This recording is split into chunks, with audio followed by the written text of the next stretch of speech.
Hey Nerd of Luck, second attempt, but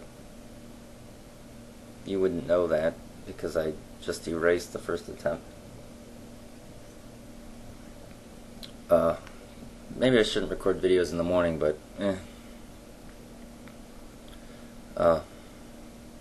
anyway, to answer your question, how I became an atheist. Oh, hi, Kitty.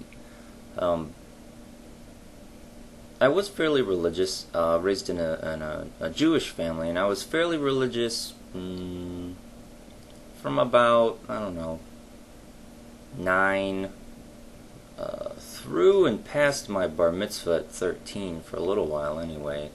I think it was probably about 14 or 15 when I really started to question the validity of it, and at first only because the stories in the Torah clearly contradicted what we know about the workings of the physical universe, and the fact that apparently God was very active in talking to people and guiding events in the Torah, and it's not something that we see in modern history.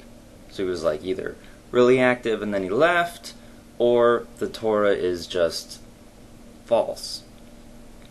The simplest explanation would be that the Torah is just false. It doesn't make sense that God would be omnipresent and then leave. It's not consistent with the character. Anyway, so was the contradictions to the physical universe. Yes, I trusted the scientist over the rabbi as to how the physical universe worked. Why? Because the scientist goes through rigorous critique and testing, and let's double check, triple check, quadruple check to make sure that this idea is correct. This is actually how it is. So you've got rigorous a rigorous sort of development of ideas, as opposed to just what's written in this old book, or in the Torah's case anyway, what's written in this ancient language on a sheepskin scroll that's been handwritten by a scribe whose only job is to handwrite Torahs, and it takes him years to finish a single one. Yeah, it's a little bit more substantial a document than a Bible, which can go get mass-produced by a printing press. Anyway, still the contradictions between the physical world and the Torah wasn't enough to really push me into atheism, because I was still kind of rationalizing the concept of God as something, the creator of the universe, and what do us humans know? He's beyond our mental grasp. Maybe 2,000 years ago. Actually, for the Torah, it's older than that. So about 2,500 to 3,000 years ago.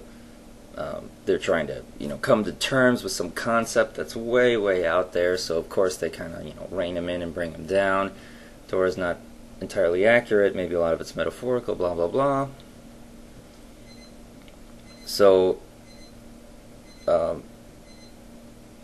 let's see. I was probably in college at the time, just beginning college. I was taking some philosophy classes, and came across as you would expect in a philosophy class, some contradictions, some logical contradictions about the existence of a God and the existence of the universe as we know it, that philosophers had come up with 200 years ago at this point.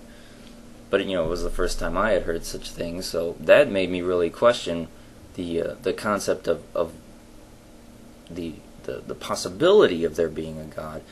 And studies on my own into anthropology and archaeology, not to mention sociology, finally pushed me over the edge to atheism. The pattern of behavior has been repeated several times, and it was at I don't remember exactly the moment that happened, but I remember it kind of crept up on me. I suddenly equated the mythology of the Torah, which, you have to go to the first source. Forget the New Testament, forget the Quran. Both of those documents are dependent on the validity of the Torah, and if the Torah is incorrect, if the Torah is just another mythological tale, then those other two documents fall by necessity. So, it just clicked in my head. I equated the Torah with any other religious document, be it the Egyptian gods or the Norse gods. You've heard this all before, and it was like a switch in my head. Like, oh my goodness, somebody just made all this crap up.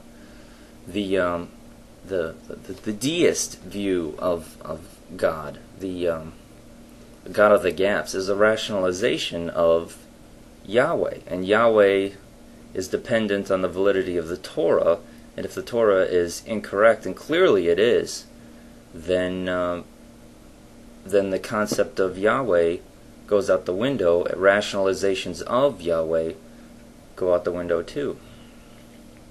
So that's how I became an atheist. It was like, oh my goodness, somebody made all this crap up.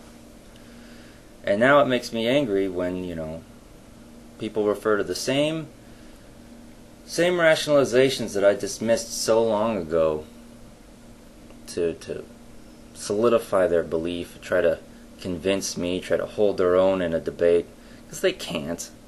I remember what it was like to be in that place, to believe in something because I wanted to, and because I was succumbing to social pressures, and it's frustrating to see other people do it. Just want to shake them, wake up, this doesn't make any sense. But I can understand why other atheists are giving you a hard time. You said you believe in reincarnation because you want to. Please sit down and examine this thought. Believing in something because you want to.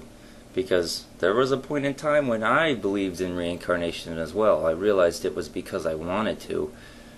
Now that I'm more critical, more skeptical, I realize that there is no evidence at all to support such a claim, so out the window it goes. I'm hopeful actually that some evidence of something really weird just comes and blows my mind. Be like, oh my, that is freaking awesome, but I have yet to receive such information. As far as meditation goes, that appears to be a form of applied neuropsychology, I guess you would call it. So if you're entering a different brain state, it's biochemical in nature, and I have no problem with that. Reincarnation? Oh no. Come on. It's just a little weird. Believing in something because you want to, and that's basically what you said, is I can't listen to that justification. It doesn't. Come on, you can do better than that. And if you can't do better than that, then re-examine your belief. Did you mention anything else? Oh, karma? If you use karma in a poetic sense, I've got no problem. But if you really think that karma is a force acting upon you, take another good look at the physical world. That's all I got. Damn it. Do I need to refill yet? Yeah.